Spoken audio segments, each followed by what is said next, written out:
भाई पहला नंबर तो देखो खुशखबरी की बात यह है कि आपका एग्ज़ाम डेट आ चुका है और अभी काउंटिंग के मैं बोलूँ तो 22 डेज़ बचे हुए हैं 4 नवंबर के लिए। मतलब 20 दिन इधर मान लेता हूँ, 4 दिन उधर मान लेता हूँ, तो 24 दिन बचे हुए हैं। तो अब 24 दिन में आपको फिजिक्स पढ़ना है, मैथ्स पढ़ना है, इंग्लिश पढ़ना है। इसके लिए एक प्रॉपर स्ट्रेटजी होनी चाहिए, उस पर हम ज़रूर बात करेंगे। बट अभी जो पार्ट 13 होने वाला है यहाँ पे 25 क्वेश्चन हैं, आपको अपना स्कोर बताना है। और भाई अभी नहीं तो कब पढ़ोगे, ठीक है। बाकी मैं बोल सकता हूँ, बहुत दिनों से बोल आ रहा था, अभी भी बोल सकता हूँ। और अगर पढ़ना तो कोई दिक्कत नहीं, वो आपके लिए आप जानो, ठीक है। क्योंकि अगर नहीं पढ़ोगे भाई तो आपका मतलब समझ जाओ यार क्या होता है, दोस्त का हो जाएगा तेरा नहीं होगा। क्वेश्चन नंबर फर्स्ट क्या है, और इसका PDF Telegram channel online education से डाउनलोड कर लेना, लिंक डिस्क्रिप्शन बॉक्स में मिल जाएगा। फर्स्ट नंबर क्वेश्चन क्या, Newton per metre square is the unit of. Newton per metre square किसका यूनिट होता है? सिंपल से मैं बता दूं, प्रेशर का यूनिट होता है। प्रेशर इक्वल टू आपने फार्मूला पढ़ा होगा F/A, ठीक है। F/A मतलब कि F/A क्या होगा, फोर्स बाई एरिया। फोर्स का अपना न्यूटन हो जाता है और एरिया का मीटर स्क्वायर हो जाता है। न्यूटन पर मीटर स्क्वायर आपका प्रेशर का हो जाता है। नेक्स्ट क्वेश्चन की ओर बढ़ते हैं। क्वेश्चन नंबर सेकंड, कैंडिला निम्न में से किसकी इकाई है? और देखो क्वेश्चंस एग्जाम रिलेवेंट हैं, 2-4-5 क्वेश्चन इजी लगेंगे, 2-4-5 टफ लगेंगे, 2-4-5 मॉडरेट होंगे। सो टेंशन ना लो, इससे हार्ड और इससे ईजी आपका कुछ भी नहीं आएगा। और जो दिक्कत लिए हो, दिक्कत को हटा दो, साइड में रख दो। तो क्योंकि पेपर एयरफोर्स पे केवल एक ही स्टेप नहीं होता, एयरफोर्स में और भी स्टेप्स होते हैं। तो कैंडेला किसका यूनिट होता है? तो ज्योति तीव्रता का, ठीक है। ल्यूमिनस इंटेंसिटी बोला जाता है इसे, तो ल्यूमिनस इंटेंसिटी का होता है और यह एक एसआई यूनिट होता है। आगे बढ़ते हैं नेक्स्ट क्वेश्चन की ओर, क्वेश्चन नंबर थर्ड की ओर। क्वेश्चन नंबर थर्ड है, सार्वत्रिक गुरुत्वाकर्षण स्थिरांक का विमीय सूत्र है। ये अधिकतर क्वेश्चन पूछा जाता है, ये क्वेश्चन हमेशा पूछा जाता है। यहाँ पे पूछा है जी का मतलब डायमेंशन क्या होगा, जी का। तो भाई देखो जी इक्वल टू फार्मूला होता था क्या, एफ इक्वल टू होता था G m1m2/r², ठीक है। तो भाई जी इक्वल टू निकाल लेते थे F/r²/m1m2, तो बस इसी से कर देना होता है। तो अगर नहीं आता तो मैं आपको बता देता हूँ क्या आया, फार्मूला क्या था, F equal to G m1m2/r²। अब देखो क्या हो जाएगा, F/r² और अपान में m1/m2। तो G बराबर F का डायमेंशन फोर्स का पता है ना क्या होता है, मास इंटू एक्सेलरेशन, तो mLT-2, ठीक है ना। और G बराबर क्या हुआ था, F इंटू क्या था यार, अभी बताते हैं, ओके। हाँ तो देखो फोर्स का mLT-2, R मतलब L² और m1 और इंटू m2, ओके। बस मैं एक बात भाई सजेस्ट करूंगा, एग्जाम पे मैं करने पे इसे ज़्यादा से ज़्यादा आपको करने में 20 सेकंड भी नहीं लगेंगे, क्योंकि मैं फ़ोन की स्क्रीन पे बता रहा हूँ, हाथ से लिखना होता है, इस वजह से थोड़ा सा टाइम टेकिंग होता है बताने पे। अदरवाइज कोई दिक्कत नहीं, बट इसे याद करोगे तो ज़्यादा ईजी होता है। इसका राइट आंसर आपका ऑप्शन नंबर बी आ जाएगा, थर्ड का right answer option number B. Next question, एक कण एक गोलाकार पथ पर घूमता है, कण का त्वरण होगा 4 का। इसका राइट आंसर हो जाएगा कि along the radius of a circle, means गोले की त्रिज्या के समांतर। जो क्वेश्चन कॉन्सेप्चुअल होगा, जहाँ पे कुछ कॉन्सेप्ट जो रूल होते हैं वो मैं डिस्कस जरूर करते हुए चलता हूँ। 4 का right answer option number C. Question number 5, कि the horizontal range is 4 times the maximum height attained by a projectile, the angle of projection is, mean क्षैतिज सीमा एक प्रक्षेप द्वारा प्राप्त अधिकतम ऊंचाई की 4 गुना है। तो प्रक्षेपण कोण का है, अब देखो सिंपल है, यहाँ पे क्षैतिज सीमा बोल दिया कि प्रक्षेप द्वारा प्राप्त अधिकतम हाइट का कितने गुना है, 4 गुना है। तो फिर कुछ ना है, आर बराबर यहाँ पे क्या हो जाएगा, प्रक्षेपण का दे रहा है तो उनका हाइट का 4 गुना है, तो 4h cot थीटा के हो जाएगा। Means cot theta equal to कितना हो जाएगा 1, और थीटा इक्वल टू देन कितना हो जाएगा 45 डिग्री हो जाएगा। 45 डिग्री गाइज यहाँ पे लिखा हुआ है भाई, ठीक है। 90 डिग्री यहाँ पे 9000 नहीं है, डिग्री पे है, ठीक है। 90 degree, 60 degree and 45 degree, 30 degree. So इसका राइट आंसर क्या आ जाएगा, 45 डिग्री। नेक्स्ट क्वेश्चन बढ़ते हैं क्वेश्चन नंबर 6 की ओर। क्वेश्चन नंबर 6 एक न्यूमेरिकल है। अब देखो इतना इजी भी ना है बट इतना डिफिकल्ट भी ना है। क्या दिया हुआ, जिसका द्रव्यमान मतलब एक कण है, एक पार्टिकल है जिसका मास 0.3 किलोग्राम, जिस पर बल यहाँ पे दिया हुआ F इक्वल टू -kx, और -kx डबल टाइम नहीं है, सिंगल टाइम है, के अधीन है। अगर k equal to 15 Newton per metre, यदि उसे उद्गम से 20 सेंटीमीटर की डिस्टेंस, 20 सेंटीमीटर डिस्टेंस पे छोड़ा जाता है, तो इसका प्रारंभिक इनिशियल एक्सेलरेशन क्या होगा। सिंपल सा है, मास ऑफ पार्शियल मतलब पार्टिकल का m कितना दिया हुआ है यहाँ पे स्टार्टिंग पे 0.3 किलोग्राम। कोई दिक्कत, नोट करो। अप्लाइड फोर्स कितना दिया हुआ है, माइनस का kx, कोई दिक्कत नहीं। k का मान कितना दिया हुआ है 15 न्यूटन पर मीटर, कोई दिक्कत नहीं है।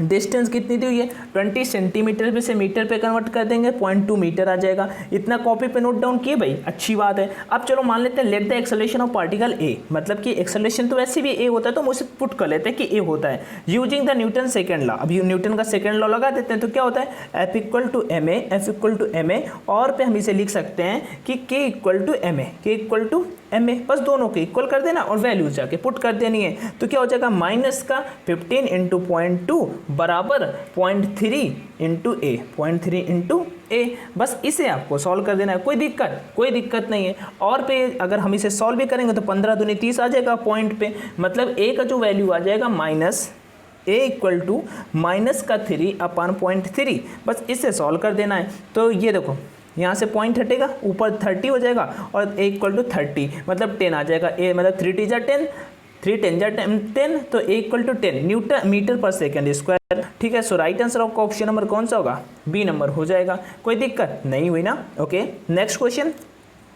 एक आदमी एक दीवार को धक्का देता है तो इसे विस्थापित करने में सफल रहता है। वह करता है भाई, जब हम दीवार पे लगाएंगे ना तो हम कोई भी कार्य नहीं करते, बिकॉज अपना डिस्प्लेसमेंट जो होता है वो जीरो होता है, तो अपना वर्क डन भी होगा वो भी जीरो होगा। सो क्वेश्चन नंबर 7 का राइट आंसर क्या होगा, कोई कार्य नहीं होगा ना, नो वर्क एट ऑल, कोई कार्य। भाई डिस्प्लेसमेंट जीरो है तो वर्क डन भी जीरो होगा, सिंपल सा है। क्वेश्चन नंबर 8 क्या है कि एक पंप जो 10 सेकेंड में 50 मीटर की ऊंचाई तक 200 किलोग्राम पानी पर पंप फेंक कर सकता है, पंप की शक्ति होगी।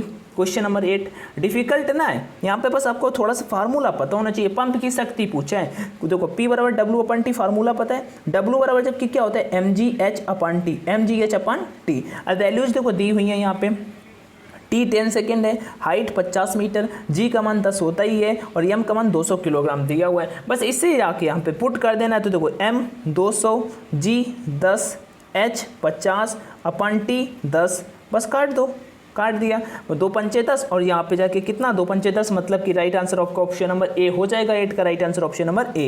ठीक है, 10 इंटू 10 टू पावर 3 है, बाकी वॉट है और कुछ नहीं है। 10 इंटू 10 टू पावर 3। भाई टाइपिंग करने में थोड़ा सा हो जाता है मिस्टेक, तो उसके लिए सॉरी, बट मैनेज कर लिया करो यार। हिंदी इंग्लिश लैंग्वेज करने में टाइम लगता है, फिर भी मैं ये नहीं बोलता कि शेयर किया करो, वो तुम्हारे ऊपर डिपेंड करता है। ज़्यादा बोलते हो तो, मतलब कोई ज़्यादा बोलता है तो फिर खुद को इरिटेटिंग लगने लगता है। मैंने भी ये फील किया, मैं खुद वीडियोस देखता हूँ तो ऐसा लगता है। क्या है reason of weightlessness in a satellite is, एक उपग्रह में भारहीनता का कारण होता है। क्वेश्चन नंबर 9 इसका राइट आंसर आपका ऑप्शन नंबर सी होता है कि उपग्रह सतह द्वारा शून्य प्रतिक्रिया बल, उपग्रह सतह द्वारा शून्य प्रतिक्रिया बल, zero reaction force by satellite surface, उपग्रह सतह द्वारा शून्य प्रतिक्रिया बल। नेक्स्ट क्वेश्चन नंबर 10 क्या है, ब्लैक बोर्ड पर चाक के टुकड़े से लिखना निम्न में से किसके द्वारा संभव है। ब्लैक बोर्ड पे चाक से लिखना किसके द्वारा संभव है। देखो यहाँ पे ऑप्शन है ससंजक बल, असंजक बल, surface tension, viscosity, cohesive adhesive force, surface tension, viscosity. इसका राइट आंसर होगा आपका असंजक बल। क्या होगा, असंजक बल के कारण। अब देखो ससंजक बल और असंजक बल क्या होता है, एक ही पदार्थ मतलब एक ही पदार्थ के बीच लगने वाले बल को हम ससंजक बल कहते हैं। सीधा डायरेक्ट डिफिनीशन पूछ लेता है, पूछता है कि एक ही पदार्थ एक ही अणुओं के बीच में लगने वाले बल को क्या कहते हैं, तो उसे कोहेसिव फोर्स बोलते हैं। और भिन्न भिन्न के बीच में तो उसे किसे बोलेंगे, असंजक बल बोलेंगे। यहाँ पे सरफेस टेंशन, ये चारों के चारों चीज़ें, मतलब ये ऐसे ऑप्शंस हैं जो आपको एग्जाम में देखे बिना, वो एग्जामिनर रखे बिना मानेगा ही नहीं। नेक्स्ट क्वेश्चन नंबर 11 है बॉयल का नियम एक आदर्श गैस के दौरान होता है। बॉयल का नियम एक आदर्श गैस के दौरान होता है। तो देखो 11 का right answer option number B होगा, बिकॉज समतापी परिवर्तन के दौरान। अब देखो एक बात और बताता हूँ, समतापी परिवर्तन में जो आपका टेम्परेचर होता है ना, आइसोथर्मल चेंजेस में कभी भी चेंज नहीं रहता, समान ही रहता है, रिमेन सेम रहता है। और जबकि आपको पता होगा बॉयल का जो नियम होता है वो होता है PV equal to constant, PV equal to constant. Okay, इसी को बॉयल का नियम कहते हैं। नेक्स्ट क्वेश्चन नंबर 11 के बाद क्वेश्चन नंबर 12 की ओर बढ़ते हैं। अब ऊपर मैंने कुछ बताया, वहाँ पे देखो, वहाँ पे अगर थोड़ा सा ध्यान दिया होगा तो ये कर पाओगे इजली।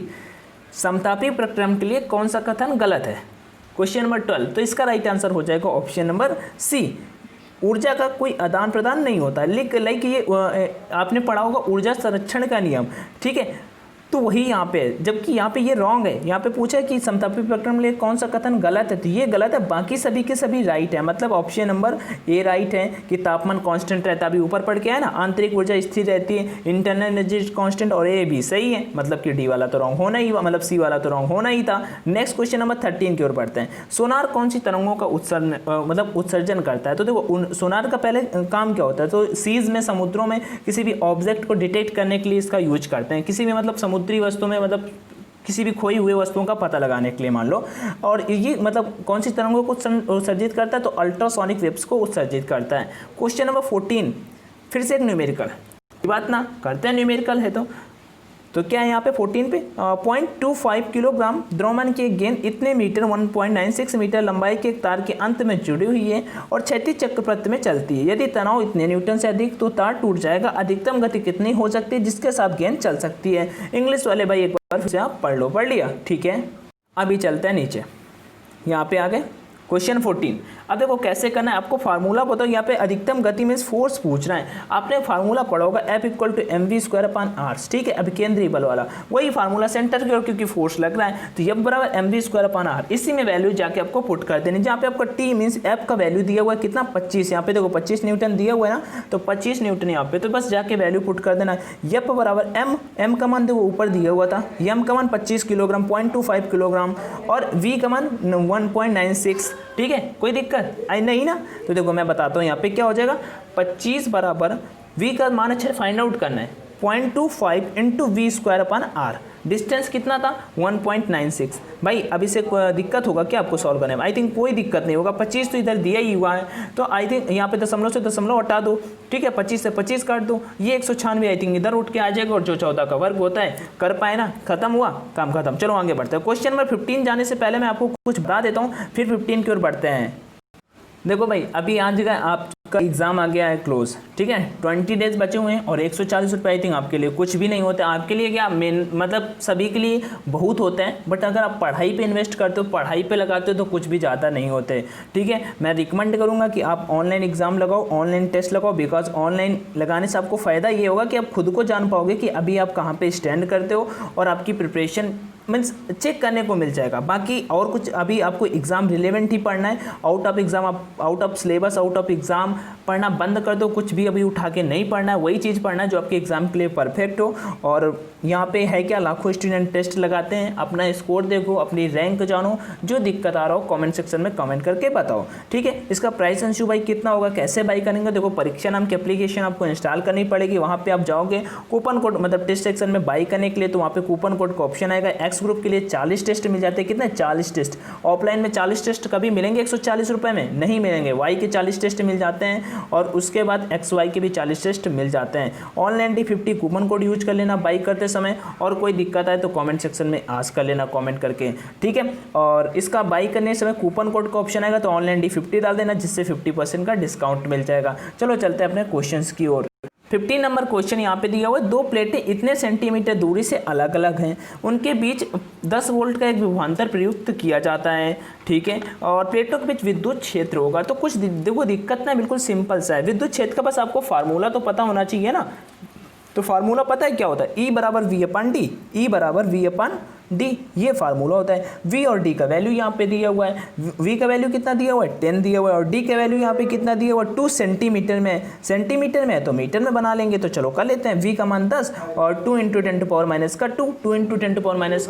तो ये भाई इसे सॉल्व कर लेना बस, तो आपका 500 न्यूटन पर कूलम आ जाएगा। नेक्स्ट क्वेश्चन बढ़ते हैं 16 की ओर, कि एक तार की प्रतिरोधकता निम्न में से किस पर निर्भर करती है? तो जो तार की प्रतिरोधकता होती है वो आपके पदार्थ पर, उसके मटेरियल पर डिपेंड करती है। किस पर डिपेंड करती है? उसके मटेरियल पे।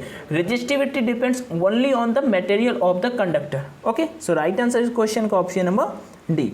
नेक्स्ट क्वेश्चन बढ़ते हैं 17 की ओर। 17 पे फिर से एक न्यूमेरिकल है, और दिए गए आकृति में ए और बी के बीच समतुल्य प्रतिरोध होगा। देखो R2 का मान 4 माइक्रो ओम है, और R3 का मान 4 माइक्रो ओम है, और R1 का मान 2 माइक्रो ओम है। अब बचा क्या बचा? R4। तो R4 का मान भी 2 माइक्रो ओम है, ठीक है। इधर थोड़ा सा स्क्रीन नहीं जा रहा है, कुछ दिक्कत आ रहा है। देखो इधर थोड़ा सा आई थिंक वो टाइप करने में गड़बड़ हो गया, बट यहाँ पे R2 का मान मतलब R4 का मान भी कितना है? 2 माइक्रो ओम है। तो यहाँ पे पूछा है कि दी गई आकृति में A और B के बीच समतुल्य प्रतिरोध होगा। अब समतुल्य प्रतिरोध चारों के मैंने मान बता दिए, R1, R2, R3, R4 के। कोई दिक्कत नहीं, मैं फार्मूला आपको बताता हूँ। R बराबर आपका जो फार्मूला होगा वो क्या होगा?